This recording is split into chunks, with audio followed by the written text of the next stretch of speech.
From Hollywood, the Hollywood Radio Theater.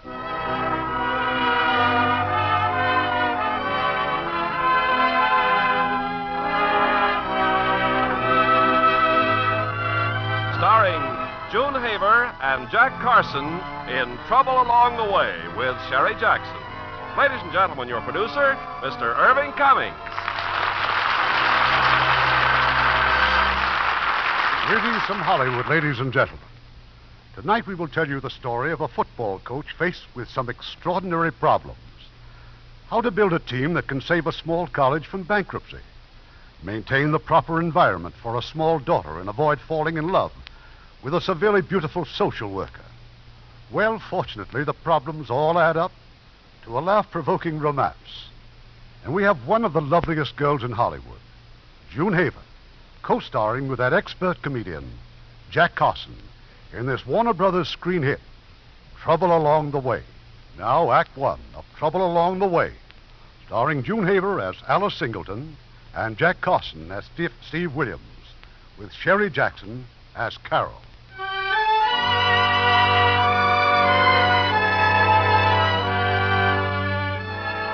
I suppose I'd passed the place 100 times before I even knew what it was. The mossy old walls, the quaint sagging buildings, the ivory-covered tower. Well, finally, I asked a taxi driver. Why, that's a college, lady. St. Anthony's College. College? There ain't another one like it in the world. There ain't no college nowheres as broken down as this college. Why, it must be the oldest college in New York City. It just looks that way. But it's beautiful. Those lovely iron gates and that wonderful tower with the clock. The clock is on all four sides, see? Yes, I know. Only each side's got a different time. Oh, that's some college, lady. You can't even learn the time of day.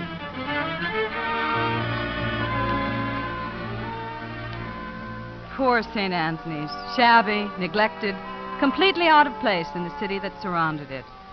The city, incidentally, was my boss. I worked for the Court of Domestic Relations, and quite often my job took me near St. Anthony's. One day, I even saw an automobile drive in. What we're trying to say, Father Burke, is that, Brother Procurator and I have come here directly from a meeting of the province advisors. They're upset about the indebtedness of your little college. Over $170,000, Father, and you don't seem to be doing anything to decrease it. Well, George, when I take a vow of poverty, I go all the way. Well, it appears you've been going a little too far. You see, Father, St. Anthony's College is going to close its doors. Close? I'm sure you'll find it's all for the best, Father. But I can't leave St. Anthony's. Why, I've been here as a student, a professor, and as Father Rector for more than 50 years. I'm sorry, Father, but the decision has been made. Unless you suddenly find $170,000. Meanwhile, you'll finish the term, of course, but try to keep expenses down. Well, goodbye, Father. Now, don't worry, Father. We're certainly not going to put you out to pasture. And God bless you. Goodbye. Oh, don't trip on that step going down.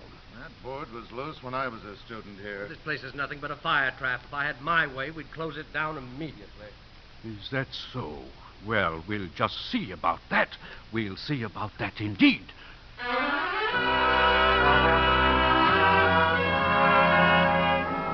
That evening, Father Burke gave a little talk to the student body, after which he went to his office, followed by his two assistants, Father Peterson and Father Malone.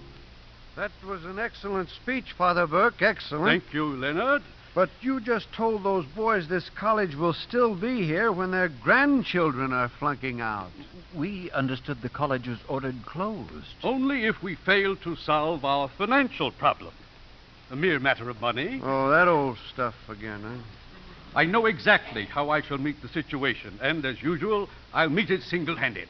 And just how do you intend to get $170,000? I found the answer in Deuteronomy. Deuteronomy? Chapter 32, verse 15. Chapter 32, eh? Verse 15. Well, is there a Bible in the house, or do you have to go to a hotel? I'll see you both in the morning. Chapter 32, verse 15. Yes, here we are. The beloved grew fat and kicked. What did you say? The beloved grew fat and kicked. Now, what do you suppose Father Burke meant by that?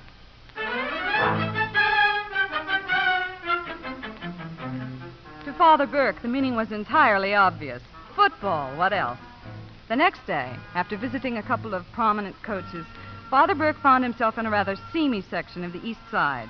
He was looking for a man named Steve Williams. Sure, I know where he is. Only what do you want with him? I have a position to offer him. He's a little old for an altar boy, but you look harmless.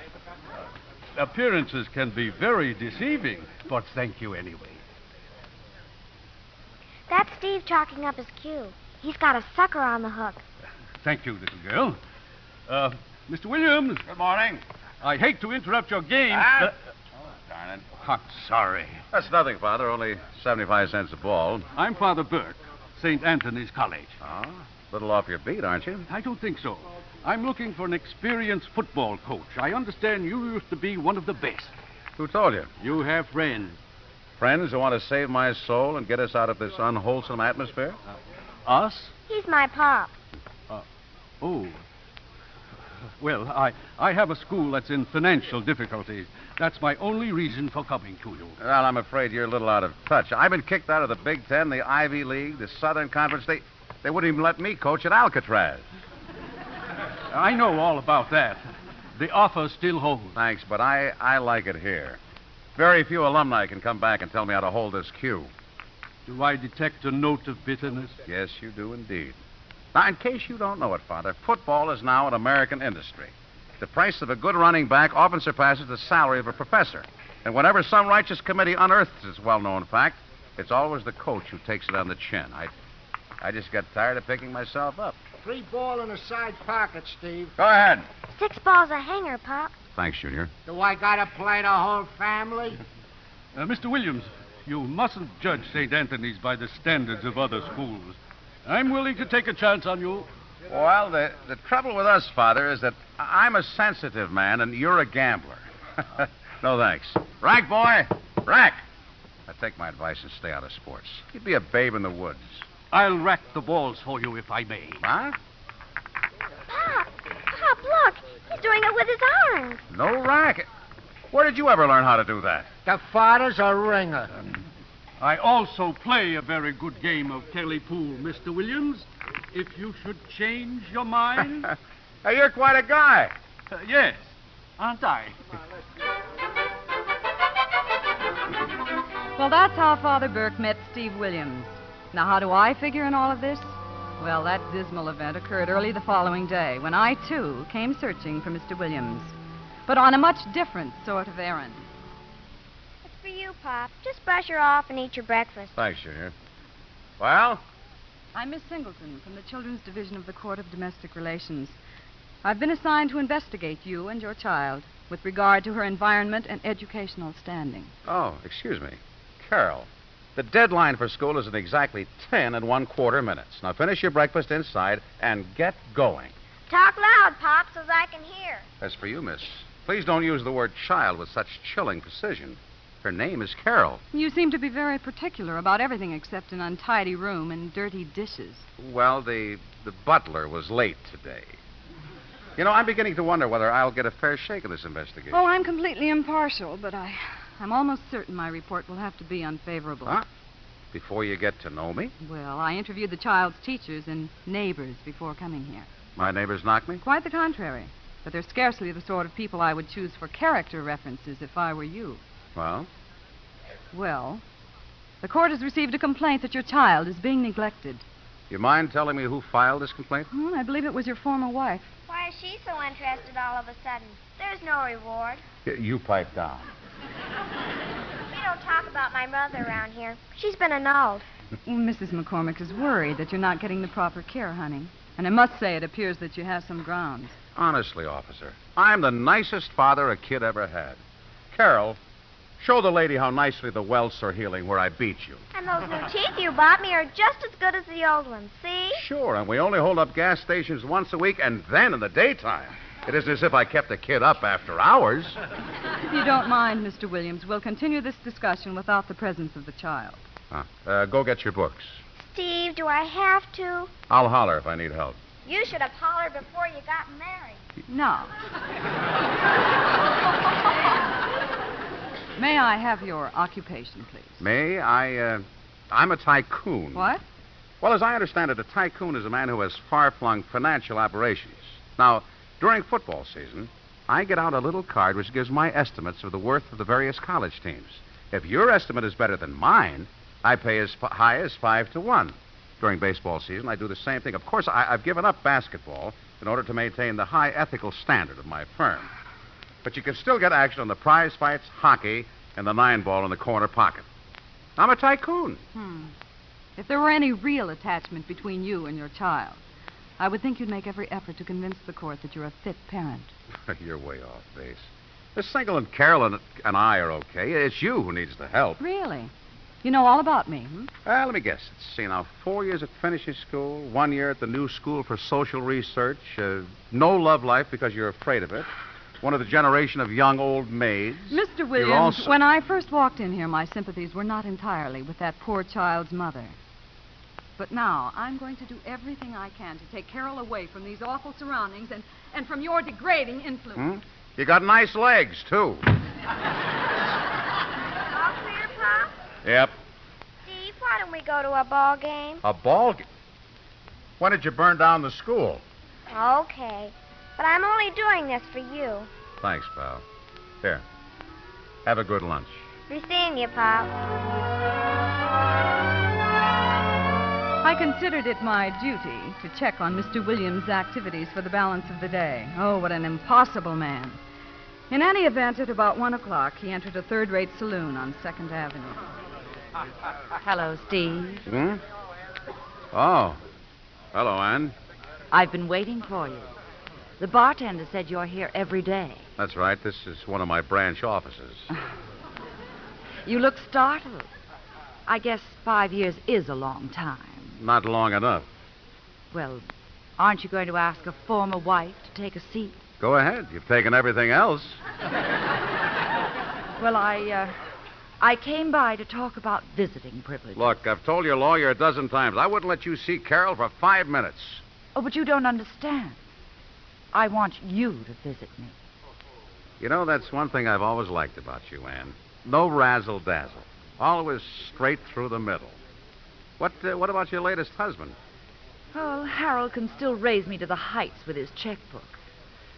Oh, now, look, there's no reason for a legal mess about the kid. All you have to do is be nice to me. Go home. It's very cold at home. You may build a fire under someone, but not me. Don't walk out on me twice, Steve. You don't stand a prayer. You come back here.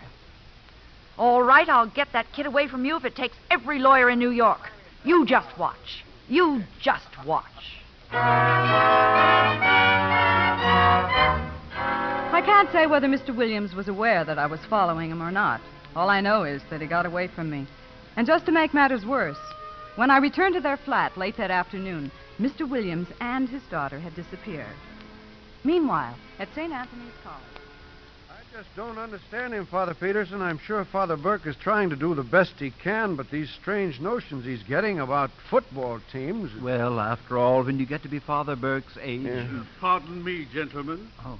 Might I totter by? Oh, good evening, Father. We were just talking about you. Any news? We have not as yet been invited to the Rose Bowl. Well, you tried your best, Father. No one belittles you for it. We just love you all the more. Peterson, is it true that before you took the holy orders, you were a used car salesman? Father Burke. Now, if you'll pardon me, I was told I have a visitor in my office. That's about it, Father Burke. Carol here and I, well, we talked it over and we decided to give it a whirl. Oh, we're very grateful to have you with us, Mr. Williams. I imagine you look upon St. Anthony's as a last desperate resort. Mm-hmm. The bottom of the ivy-covered barrel, Father. But if you're willing to take a chance, so am I. Well, you're our last resort, too. You have 6 months in which to help us save our little school. I trust you will do it with honor and integrity. What's the salary, Father? I believe that by skimping a little on our budget, we might afford, say, $3,000 a year. Who'll buy us whistle? You keep out of this.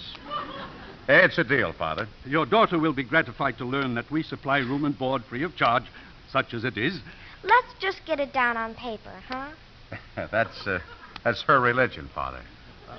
I'll draw up a contract. I presume, little girl, you are also a notary public? What a character.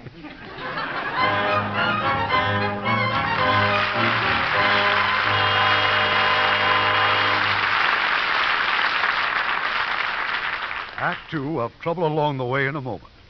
You know, our servicemen overseas have a wonderful opportunity to observe new customs and traditions. They find, too, that these ideas of other people aren't so strange after all. And take, for instance, the use that man has made of animals. You see teams of oxen in Italy and southern France. Donkeys are both transportation and beasts of burden in Spain. Buffalo are the domestic animals of Iran and the Near Eastern countries. Camels in Africa, the elephant of India, and dog teams in Alaska. Well, when you understand the reasons behind the use of these animals, it doesn't seem strange that they should be used in other countries. Why camels in Africa? Well, because in spite of their bad tempers, they're well equipped for desert travel. Eyelids that keep out the sand, stomachs that can store up water for a long journey. Why dogs in Alaska? Because they're meat eaters, ideal for a country with little vegetation. Why oxen in Italy? Because their strong muscles enable them to do heavy work that would literally kill a horse. These people are as fond of their animals as the American farmer is of his pedigreed bull or his prize-winning sow. The same is true of other customs and traditions in all countries. The way of doing things may be different, but the ideals are the same. These customs are important to the people who follow them. And our servicemen are helping to maintain goodwill by observing the customs of other people in other lands. Now, our producer, Mr. Cummings. Act two of Trouble Along the Way, starring June Haver as Alice and Jack Carson as Steve, with Sherry Jackson as Carol and Herb Butterfield as Father Burke.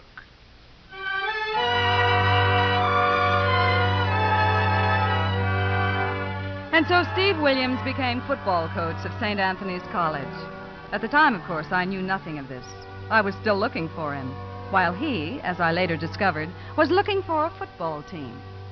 You really have a football team here, kid? Oh, sure, Mr. Williams. You go to the games? Oh, I have to, sir. I'm the captain. Captain, huh? What do you weigh? 129, sir. Without my glasses. Thick lenses, huh? Now I'll show you our playing field, Mr. Williams. It's right out this door. Uh-huh. There you are. Quite adequate, I believe. Father Malone, this is the field? Dandy little layout, huh? Uh-huh. When do you pick the strawberries? This way, boys. Everyone over here, please. What system do you use, Father? Do unto others as you would have others do unto you, but usually the others do it to us first. Oh. Well, fellows, I want you to meet your new coach. He's going to take over the spring training. This is Steve Williams, boys, who's coached at some of the country's leading universities. For short intervals. And we're very happy to have him with us here at St. Anthony's. Wait a minute. Anybody here know how to kick a football? Oh, I do the kicking, Coach. Yeah, well, you get out there and get off some punches. You backs receive. The linemen can practice blocking. All right, now, all of you get out there. Okay, all right, let's go, fellas. Father, how did you do last season? Oh, pretty well. We showed up for every game. Just raw courage, eh? Well, what are you waiting for? You have our ball, sir. It's the only one we have. Huh? Oh, here. And don't bruise it.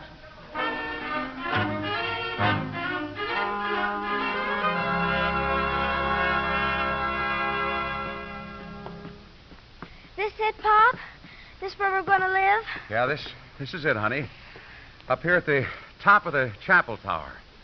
Father Peterson said we have a very fine view.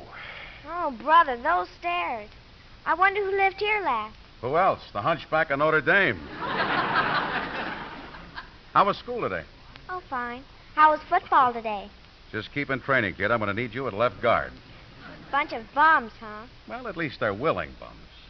Pop, I'm sorry I got you into this. I'll go to bed. Why don't we blow? Because the court's going to be looking for us, and when they find us, I want a better address than the pool room. Don't it give you the creeps? Sleeping in a chapel after taking their $3,000? Now, you look. This is a musical comedy college, and nobody can save it except Rogers and Hammerstein. I couldn't help him if I wanted to. Now, go to bed. Steve, Yeah? Anne couldn't really take me away from you, could she? Now, look, honey. Why don't you quit trying to carry the world around on your shoulders? You're only 11 years old. At least wait until you're 12. Just stop worrying about the school and the church and taking their money. It's not going to spoil my sleep. I'm so tired that I... Pop! What's that? Chapel bells. It seems we're right under them. Guess that was 10 o'clock, Pop. Yeah, now go to sleep. We got a solid 59 minutes to repent it.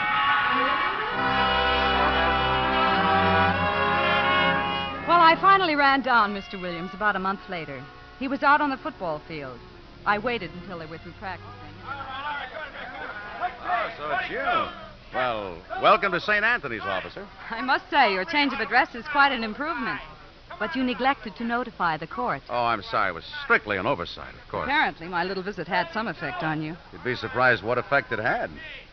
I'm going to find it hard to resist an officer from now on. Now, if you would just take a sensible viewpoint regarding Mrs. McCormick's visitation... No, not a chance. Mr. Williams, why are you so stubborn about Carol's mother? Stubborn guy, I guess. Comes natural. I didn't mean to pry. I just hoped for more information so I'd have a better understanding of the situation. Well, you leave me no choice but to report in favor of Mrs. McCormick's complaint. I understand. No hard feelings. None. Goodbye. I'll try to... Well? May I ask what this is? It's a whiskey bottle. I keep it there on the bench. Well, now, how can you possibly set this kind of example in front of those boys? You have a very wicked and suspicious nature, Miss Singleton. That whiskey bottle is filled with liniment. Oh. I shall light a candle for you. Steve. Oh, hello, Father Malone. I was eavesdropping, Steve. I'm sorry. I should have left when she started to talk to you. Oh, that's okay, Father. Forget it. I just want you to know I'm sure you would not have kept Carol unless you knew she was better off with you. Carol's mother is just no good, Father. I may not be much better myself, but I just can't let her take that kid. Now, let me speak to Father Burke. I'm sure if he knew No, about no, it... nothing doing. Whatever you've heard this afternoon is strictly between us. I want your word on it. Very well, Steve, if that's what you want. Yeah. Things will work out one way or another. They always do.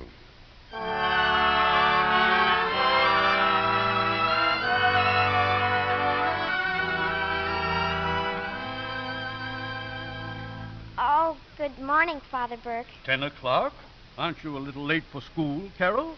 Well, yes. That's the way I look at it, too. So I figured I'd go up to Yankee Stadium. Oh? And what are they teaching up there? Yanks versus Cleveland. It's a crucial. Carol, I want to talk to you. The truant officer called on me yesterday. He seemed a little upset. Well, if I had to chase kids for a living, I couldn't sleep nights either. Carol, I'm sure your father wants you to have an education.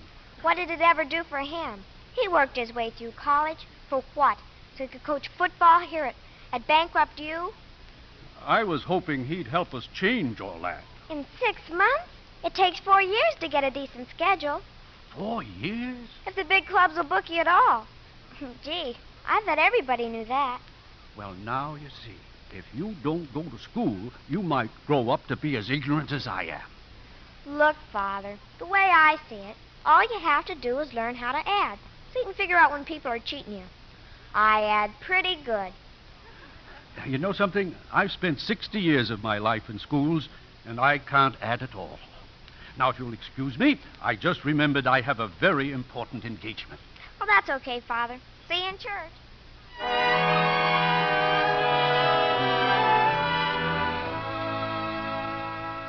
I'm very sorry, Father Burke, but the Cardinal is visiting New York for such a short time. You really should have had an appointment. I know, but a matter has come up suddenly. I thought perhaps you might be able to squeeze me in. What about those reservations for Chicago? Yes, Your Eminence. Everything has been taken care of. Father Burke. Well, why didn't you tell me he was out here? We didn't want to disturb you, Your Eminence. You're in New York so seldom. Now, why all the formality, Father? This doesn't sound like the man who failed me in English history. I was merely adopting the reverential tone customary with your high office, and if you had any real dignity, you'd expect it. Now, that's the Father Burke I used to know. May we drop you anyway, Father? We were just leaving. We have room in the car, haven't we? I'll sit on the jump seat. I failed in English history, too. Father Burke, I feel just as badly as you do about the passing of St. Anthony's, but that's entirely in the provincials' hands. I can't interfere. But if we could make St. Anthony's pay its own way? Well, in that case, it'll be a pleasure to help the provincials see the light. What is your Machiavellian plan? Well, my staff looks upon it as another indication of my senility. Are you familiar with the game of football? That brutal sport? Well, many universities aid themselves financially by engaging it. Indeed. I'd hope to do the same, but do you know it takes 4 years to get a decent schedule if the big clubs will book you at all? Well, now, how can I be of assistance? Well, I thought perhaps you might drop a gentle hint to some of our larger institutions to look favorably upon the plight of St. Anthony's. To have them book you? Well, I really shouldn't have asked. I'll do anything I can for you. I'll see how much influence I really have. Excuse me, Your Eminence, but we've arrived. I'll leave you then. Oh, no, Father. You're our guest. Hmm? Well, where are we? Yankee Stadium. Cleveland's playing. Ought to be a splendid game, Father. Naturally. It's a crucial.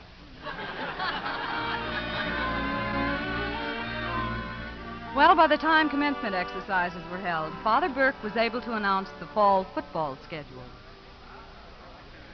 And now I'm sure you will all be interested in a recent communication from His Eminence the Cardinal. He has written the following. My dear Father Burke, concerning my recent appointment as graduate manager of athletics for St. Anthony's College, I am happy to report the following schedule for next fall. September 20th, Santa Carla University. September 27th, Holy Cross. October 4th, Villanova. October 7th, at South Bend, the University of Notre Dame. But, Father Malone! Mr. Williams, what is it? Are you ill? Couldn't he have booked one Protestant school just for a breather?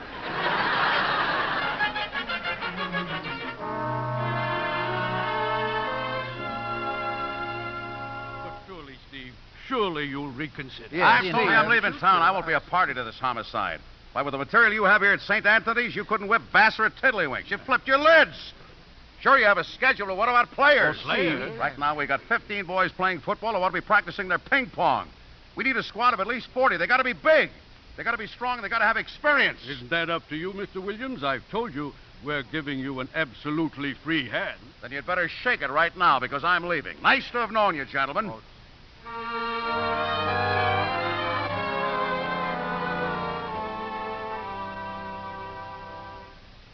we're leaving, huh?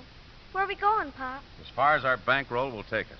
Upstate, where we can hide away from our little friend from the probation bureau. Do we know anybody up there? I got a friend in Rochester. He owns a bar and a grill. Pool room attached? Sure. No? What's the matter? Nothing. You know, St. Anthony's got a schedule now that any school would be proud of. Yeah, including the Madawan Home for the Feeble-Minded. Oh, but you have all summer to get ready. 3 months to build up that kind of a team, we'd be slaughtered. But the sports writers would like it, though. They can put me in the funny papers right next to Little Abner. If you could do it, though. If you just could do it. Hey, you're beginning to sound like a member of the order. Pop, please. Honey, be sensible. You know football. How could I possibly get us... Hey, you're pretty happy here, huh? Uh-huh. You want to stay here? Uh-huh. Okay, Junior. If that's the way you want it. Oh, thanks.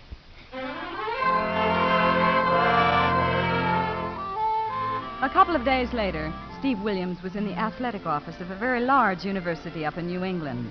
He went there to talk to two old friends.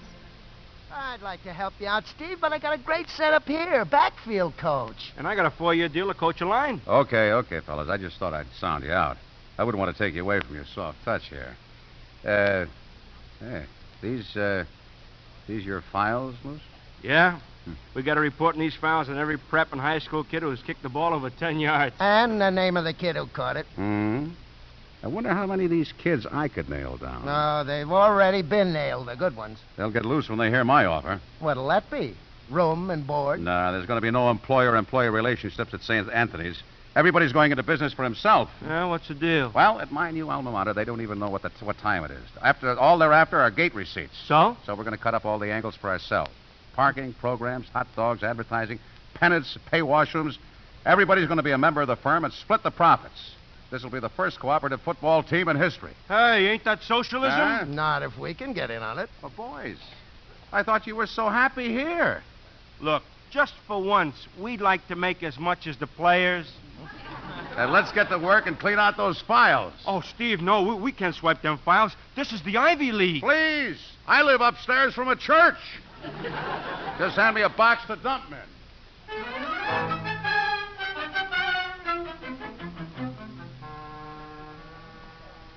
All right, Moose, now, what about this one? He sure looks good in this photograph. We got him, Steve. I signed him up yesterday.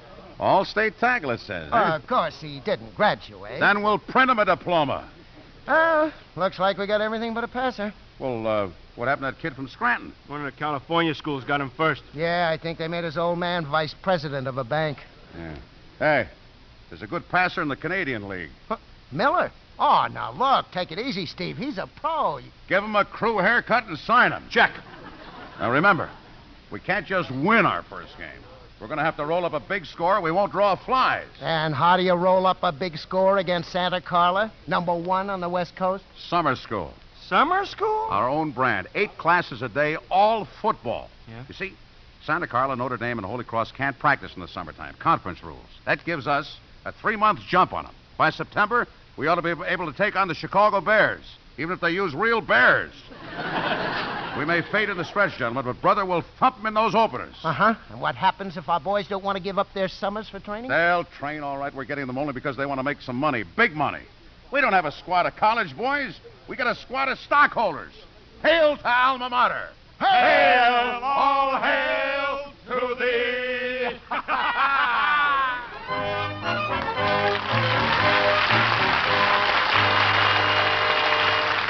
Shortly after World War II, some Army officers in the Philippines took the time and trouble to find out that their houseboy had one burning ambition, one desire in life, and that was to come to the United States and study for the Baptist ministry.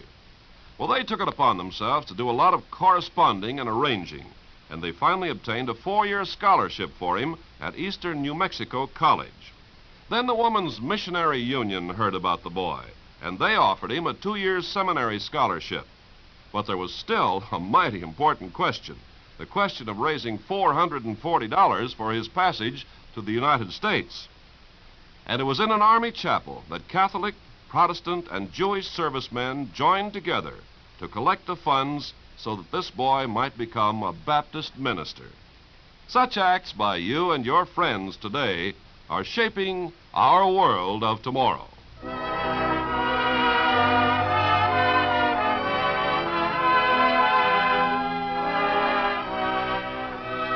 We pause now for station identification.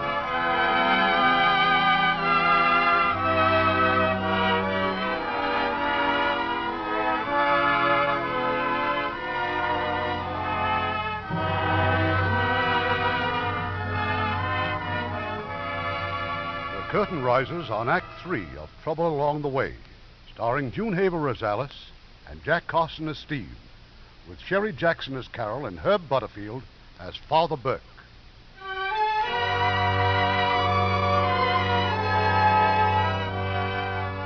By the following September, the moss-covered walls of St. Anthony's College were hiding one of the biggest, toughest football teams in the country, and potentially the best paid. But so far, no one seemed to know the difference. Then, a week before the opening game, Steve received a letter from the city of New York.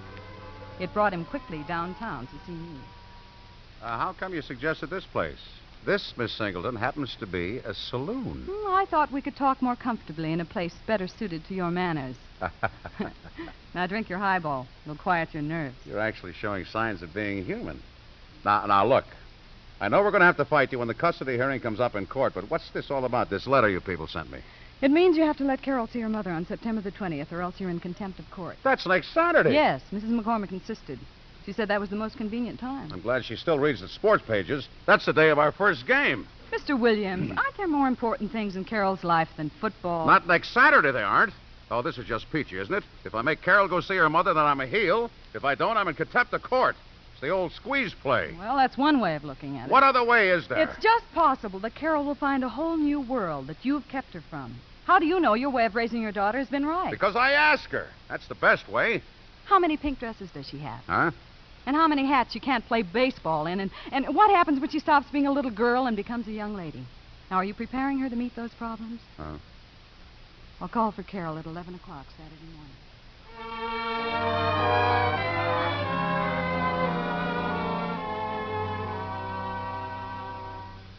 Pop, how come you're still up here in the room? The buses are leaving for the polo grounds.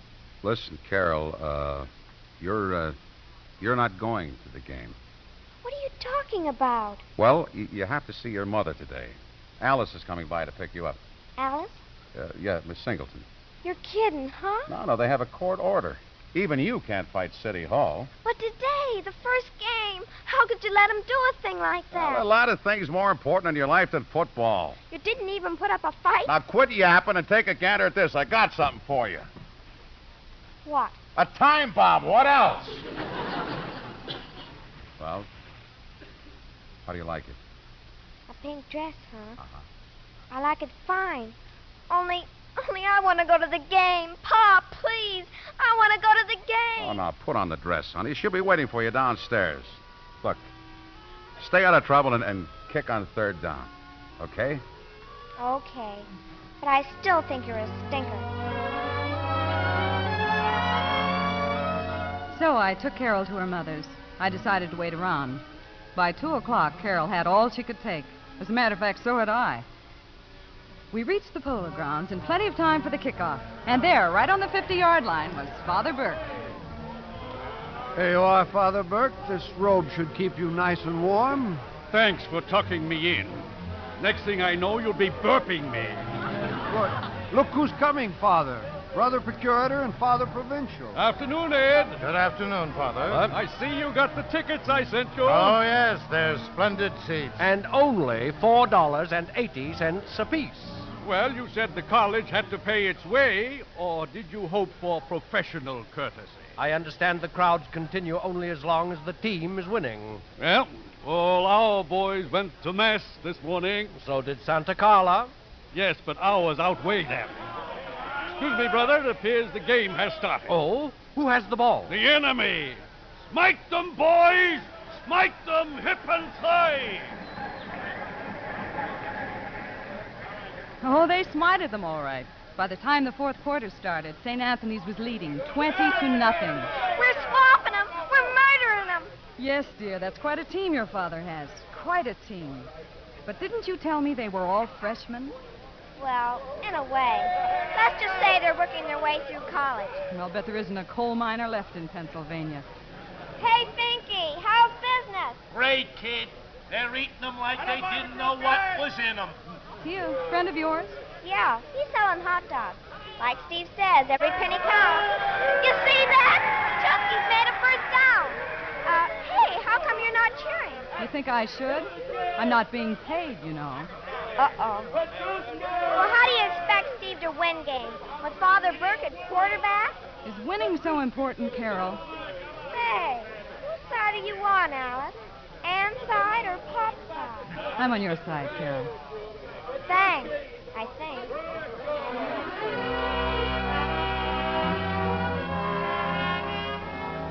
St. Anthony's won the game, 28-0. After the game, Carol took me down to the field. Hiya, Junior. How'd you get out? Who sprung you? Alice. She couldn't take it either. Huh? Well, that's very decent of you. Not at all. I've learned a great deal today. First about Carol's mother, and then about you. Well, I always figured you had possibilities. When can I see you again? Wednesday morning in court. Hmm? Goodbye, Carol. Goodbye, Alice. And thanks. I don't like the way she said that. Me neither. Sorry, Pop, but I guess I spilled some beans.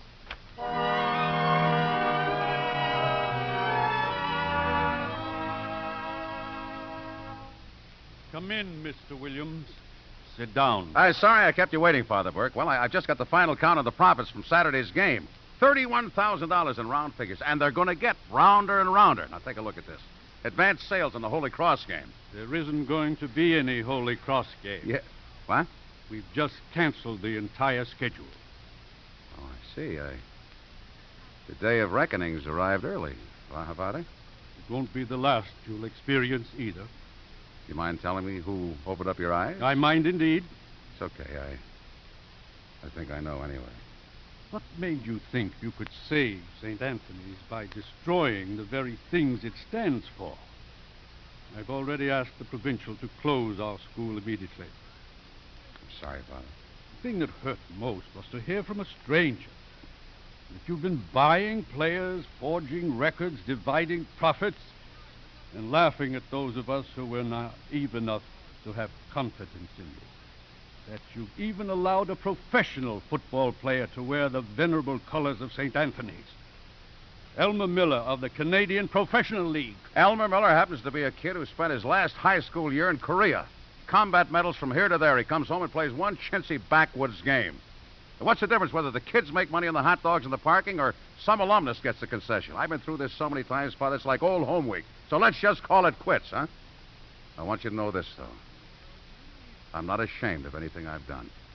There's enough shame in me for both of us. Good day, Mr. Williams. Why,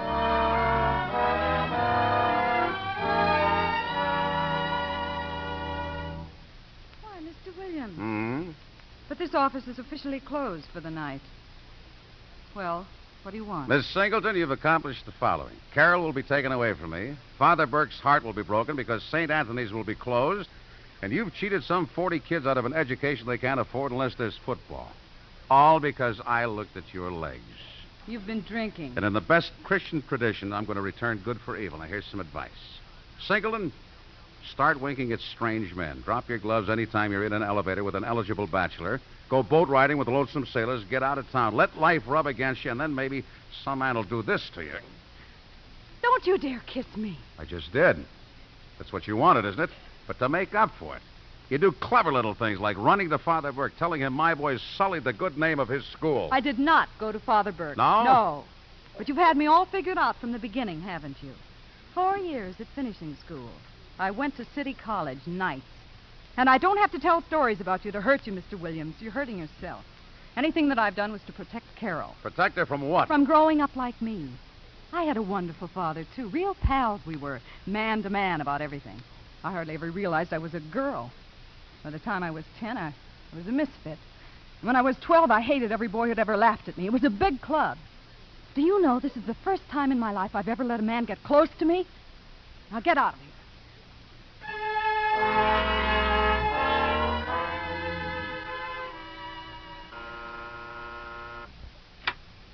Yes, sir? Is Mrs. McCormick in? Is she expecting you, sir? I paid $2 for an invitation 12 years ago. What are you doing here? I surrender, dear. Get out. Everybody tells me to get out. No, not until I've talked to you. Well, be quick about it. We have guests inside. Well, I'm giving Carol up. Congratulations. How touching. Well, maybe it's best for her. I see no sense dragging her through a court trial tomorrow. I'll send her away to a good school somewhere. And you expect me to agree to that? Why not? You don't want her. You got tired of her before she was 2 months old. You're only giving her up because you know you're licked. I want you to bring Carol into court. I want her to hear all about her fine, upstanding father. Have you seen the probation report? Yes, Williams, you should have been nicer to dear Miss Singleton. Relax, Harold. I can handle this character. Incidentally, Steve, now that I've told Father Burke the facts about life and football, your brand in particular, you couldn't get custody of a Cocker Spaniel. Don't take all the credit, darling. I dialed the number, didn't I? Oh, you did you? You know, Williams, I'm not overly fond of having your daughter in my house. I hope you realize what a sacrifice I'm making. But I see no reason why Carol should grow up to be the same kind of tramp that you are. What? Just add it to the other charges, Annie. I'll see you in court.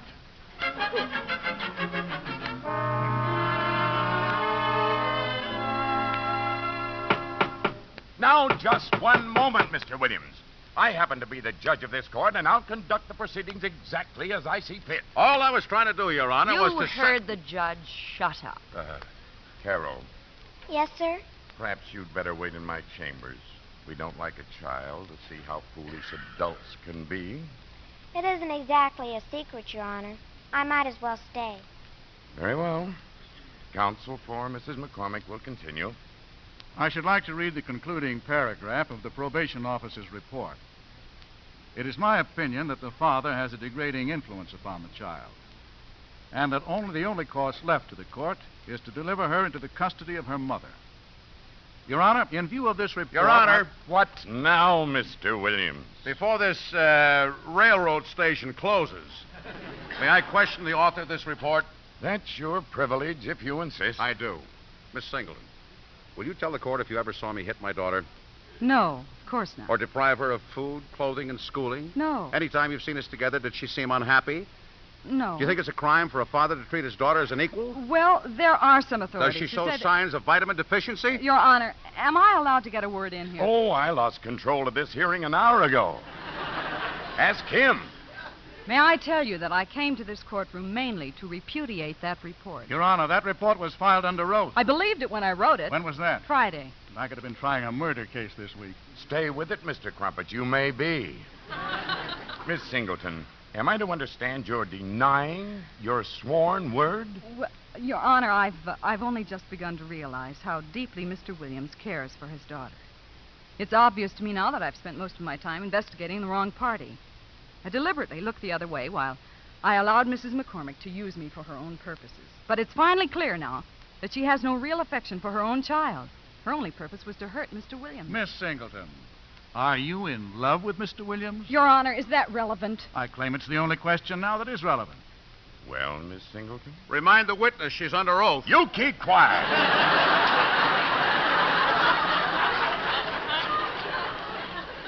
Answer the question, please. Well, of course, I can't be sure, but I believe the answer is yes. That is all, Miss Singleton. May I say something else? Is there anything else to say? Yes, there is, Your Honor. No matter what my feelings are about Mr. Williams, he is still no fit father for a little girl. Sometimes love isn't enough. Believe me, it would be a tragic mistake to leave Carol in his sole custody. I am halting these proceedings right now until further notice. I shall assign another probation officer, a man, Miss Singleton. And until his report's completed, Carol shall remain a ward of the juvenile court. You will pick up the child tomorrow at her dwelling and deliver her to the children's center. Step down, Miss Singleton. This court finally is adjourned.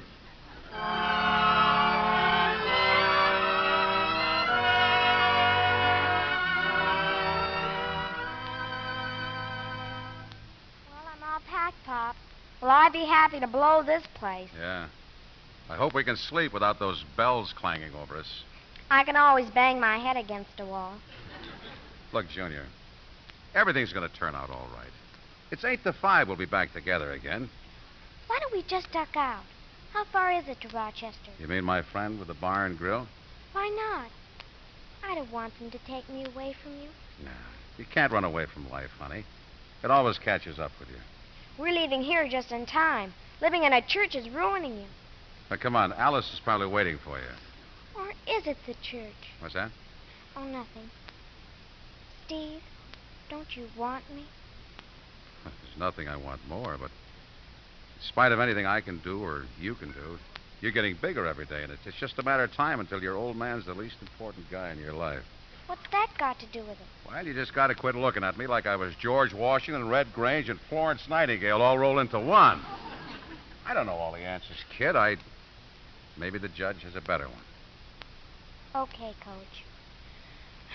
After all, you didn't make the world. Yes, I was waiting for Carol just outside the chapel. And then suddenly the chapel started to fill up. Students and faculty, everybody in school was walking in.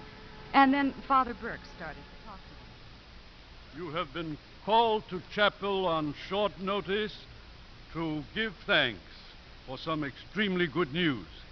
St. Anthony's will proceed in its bungling ways down through the years. The province is kind enough to continue its financial aid. The most The most difficult thing for a man to admit is that he's growing old. It is an especially difficult thing for an old man to admit it. I now realize that during these past years, I was not trying to save St. Anthony's. I was trying to perpetuate myself in a job that had become too much for me. In my naive attempt to turn this stubborn old school into a money-making operation, I asked Steve Williams to perform an impossible task, and he did it.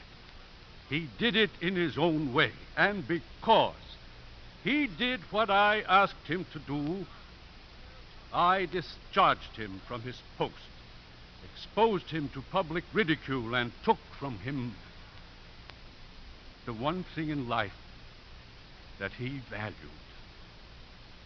I hope that someday he will find it in his heart to forgive me. As for our football team, it will go back to its old ways and its old schedule. And before I hurt anyone else, more especially before I hurt St. Anthony's further, the wisest course for me is to step down.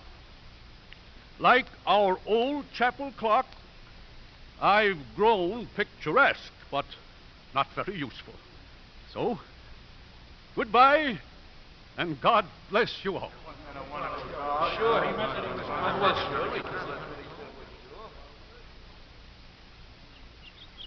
Well, officer, I'm delivering the package again. That's me. Hello, Carol. Hi, Alice. We were listening to Father Burke. You've got yourself a pretty good character witness, Steve. With my record, I'll need the whole school in court.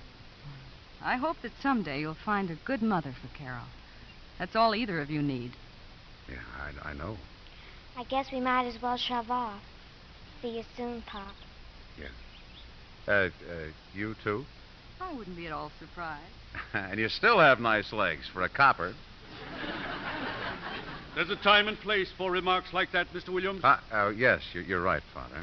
Well, welcome to the ranks of the unemployed. Only one of us. You'll be back here again next season. Me? Read the fine print in your contract. It very clearly says that if desired by the college, this agreement may be extended for 12 months. I never saw that. It's in Latin. Oh. Now, what about that game of Kelly Pool? Come on, only I've got a terrible feeling I'm going to lose my shirt.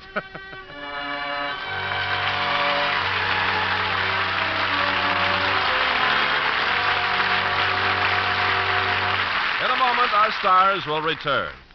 This is really a story about two people. One is Chief Petty Officer Harry Frame, a veteran Navy electrician who saw lots of action in the war in the Pacific. The other is Mrs. Sadaya Ishiwata of Tokyo. Mrs. Ishiwata turned her home and her fortune over to 53 boys and girls of all ages who were orphaned by World War II. And Chief Frame devoted his off-duty hours to helping this tiny Japanese lady. He organized his friends into work teams, and because of their work, the home took on a bright new look. New panes of glass were installed, a new girls' dormitory was built, and twice a week, a Navy truck rolled up with leftover food, writing paper, worn-out clothing, and other contributions from the men. Chief Frame made it his private project toward better relationships between people of two different countries, and it's paid off in mutual goodwill. Such acts by you and your friends today are shaping our world of tomorrow. Now, Mr. Cummings with our stars. June Haver and Jack Cosson, won't you please step forward and take a bow?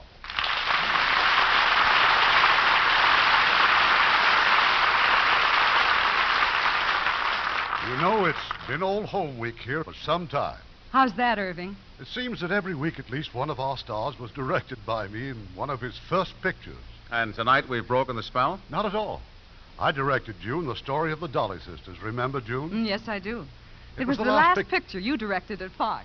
Right. Tell me, now, was I that bad? Now, June, you know you were a great success. As a matter of fact, I received a letter of congratulations from Jenny Dolly herself, thrilled by your performance.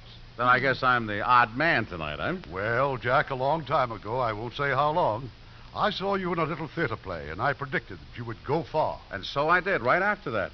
But right down to the May Company, got a job in ladies' underwear. How'd you look? I thought I looked pretty cute myself. You'd better tell us about next week's play, Irving. I had a couple more. It's the very moving story of two people who were given an unusual chance for happiness before whose romance was overshadowed by the knowledge that they would never be free of the past.